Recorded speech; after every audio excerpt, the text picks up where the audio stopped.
Jamie Sutton here. I'm going to make homemade bone broth. Now, you may be thinking, why not just buy chicken broth, beef broth, whatever kind of broth you're going to buy at the store? Well, that's because what you buy at the store is not real broth that has a bunch of sodium, has a bunch of MSG and flavorings added to it. In order to get the real health benefits and medicinal effects of chicken soup, like what our grandmothers and grandfathers used to make, we need to make homemade chicken stock or homemade beef stock. It really doesn't matter what kind of stock we're making, as long as you use bones from any kind of animal. It could be a lamb, it could be beef, chicken, you can make fish stock, but I'm going to actually show you how to make homemade chicken stock or homemade chicken broth. And the reason why I'm doing this is because there are so many medicinal benefits found in homemade bone broth that are greatly beneficial if you're a healthy person, or if you need healing, especially in your gut, if you have any kind of GI disorders, if you have leaky gut, irritable bowel syndrome, Crohn's disease, any kind of inflammatory bowel disorder, if you have autoimmune conditions, if you're prone to getting sick or you have a compromised immune system. So homemade chicken stock is actually good for colds and flu. So it is true that chicken soup will help you get better if you've got a cold or flu. What happens is when you make homemade bone broth and you cook the bones slowly over a long period of time, what it does is it leaches all the minerals and the collagen out of the bones. And the minerals such as magnesium, calcium, potassium, trace minerals are oftentimes void in our diet. We don't get those things in our diet in a form that our bodies can use efficiently. And there's amino acids also, particularly in chicken broth and homemade chicken broth, that are great for healing of the gut lining. The collagen, for instance, is very good for healing of the gut.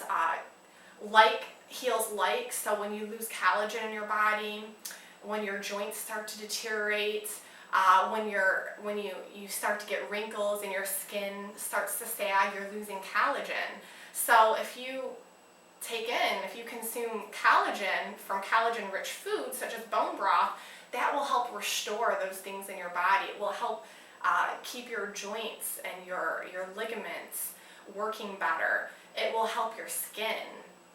And it's great for you. It's high in all kinds of nutrients. So without further ado, it's simple. All we need is, I chopped up a large onion, coarsely chopped up a large onion, 2 to 3 carrot sticks, and I chopped up 2 celery stalks, and we've got a handful of parsley, apple cider vinegar, and of course a chicken.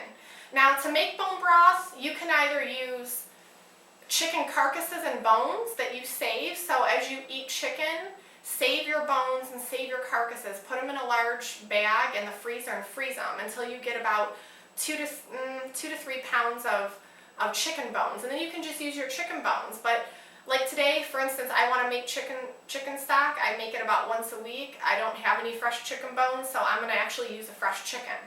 So the first thing we're going to do is we're going to use a slow cooker.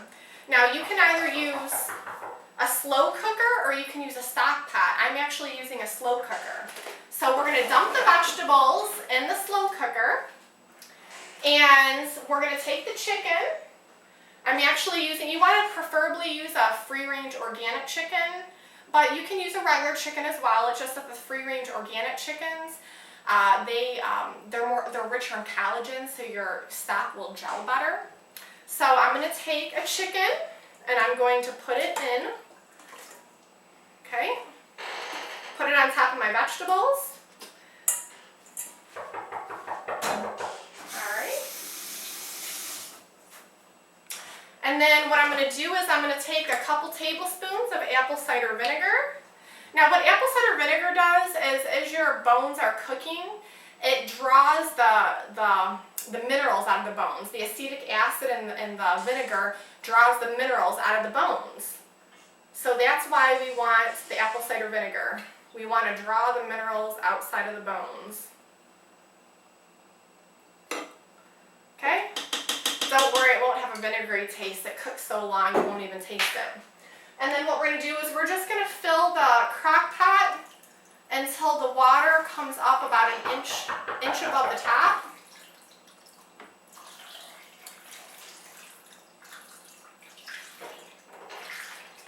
And what I'm going to do is, since I'm cooking a fresh whole chicken, I'm going to actually, there we go.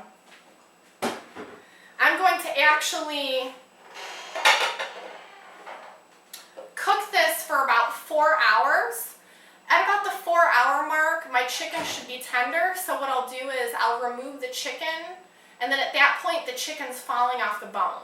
So I'll remove the chicken onto a cutting board, and I'll just remove the meat from it, and then I'll take the bone carcass and I'll add it back in. And then since I'm cooking it in a slow cooker, I want to cook it a little bit longer than I would in a stock pot. So I'm actually going to cook this for, I could cook it for 24 to 48 hours. I'll probably stick to 24 hours. Now if you're using a stock pot, what you want to do is you want to bring all your ingredients to a boil, and then you want to turn it down to low, skim the scum off, and then you want to simmer it for at least 12 hours to 24 hours. So a minimum of 12 hours to about 24 hours in a stock pot. And then about a half hour before you're ready to turn the stove off, or before I'm ready to turn my crock pot off, I'm going to take this bunch of parsley and I'm going to add the parsley to my stock. And what it does is the parsley imparts minerals, and it helps chelate the minerals from the chicken bones and the vegetables, and it just adds an extra nutritional boost to it. So that's it. Thank you so much for watching.